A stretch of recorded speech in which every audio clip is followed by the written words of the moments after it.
Morning guys, and welcome back to the Firefighters podcast. Today we're joined by John MacDonald, brother of the fire service. Absolutely love this guy. We've had some crazy adventures. Rich, this is your first fire meeting John today. Yeah, so how are you today, John? Yeah, good, thanks. It's been a nice, exciting journey coming up. Wondering what's going to be talked about. But I'm looking forward.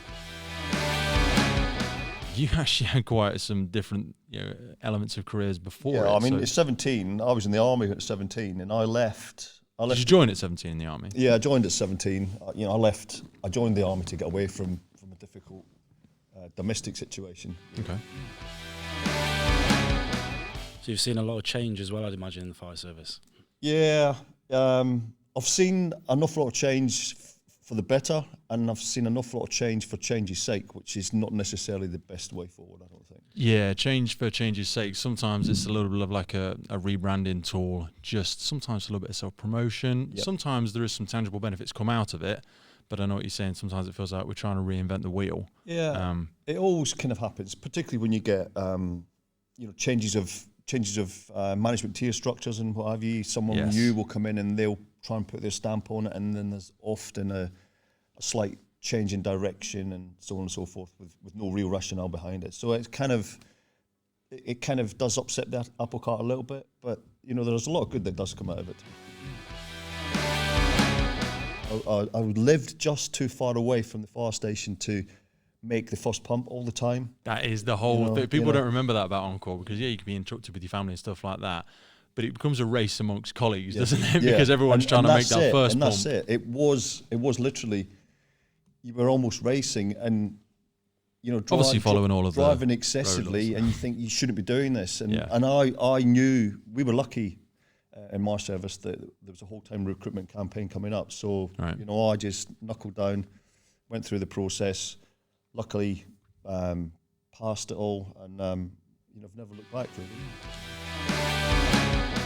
A lot softer an approach towards it in terms of the way people are spoken. I've certainly found that in the fire service personally. The differences in behaviours, some for the better, some for the worse, but it has a different outcome. It has a different. People come into the service, as I don't know if they do or don't with the military, with a different outlook on expectation of standards of behaviour and work ethic, and having that relentless attitude to keep going has to be harnessed, has to be sort of nurtured, doesn't it, a little bit? Yeah. If you look at some of the programmes that have been on television recently and over past years about military training, and even Bad Lads Army a few years ago, it's about breaking the individual down and then building them back up to be the attribute that the organisation wants. I love that analogy, breaking them down. Yeah, but it's good though. You look at yourself and you think, I've got this amount of potential, but in actual fact, there's so much more potential in everyone.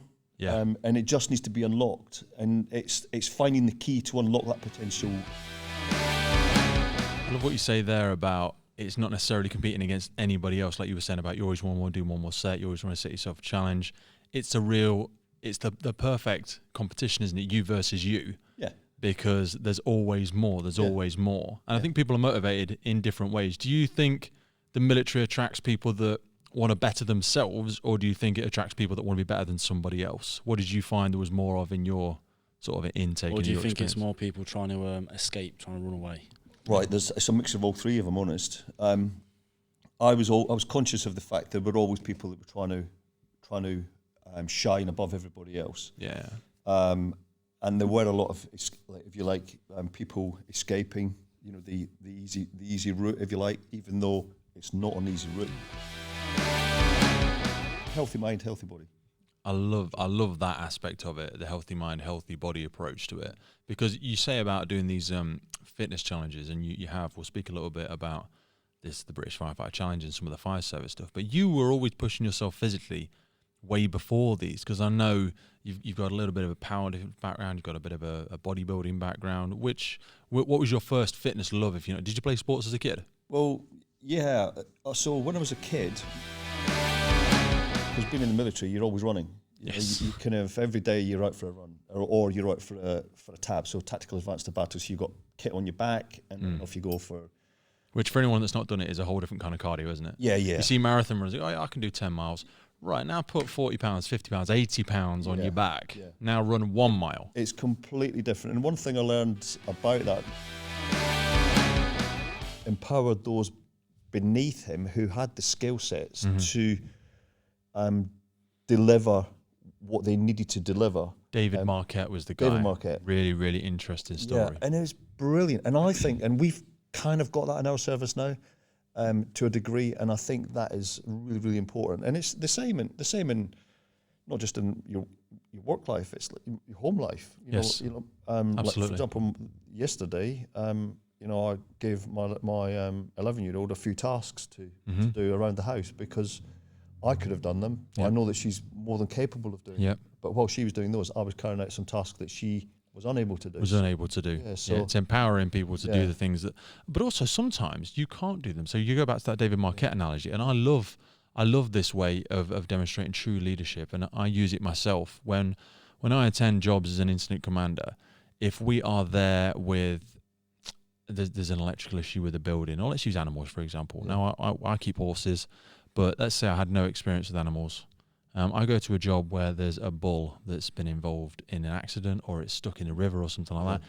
If I have an on-call firefighter on my watch who is a vet, there's some very incredibly talented people in the fire service that perhaps aren't recognised for their skill sets simply because it doesn't live within the parameters of the fire service. Now, great leadership to me is never about having the right answers, very rarely about having the right answers. It's not about you knowing the solution. If we're in a position right now, John makes a suggestion, Rich makes a suggestion. If I were positioned as a leadership position here, mine is to intake that information and trust that John is proficient in doing the job that he's explained to me. I will make the decision and I will take on the responsibility. And if it goes wrong, it will be my fault.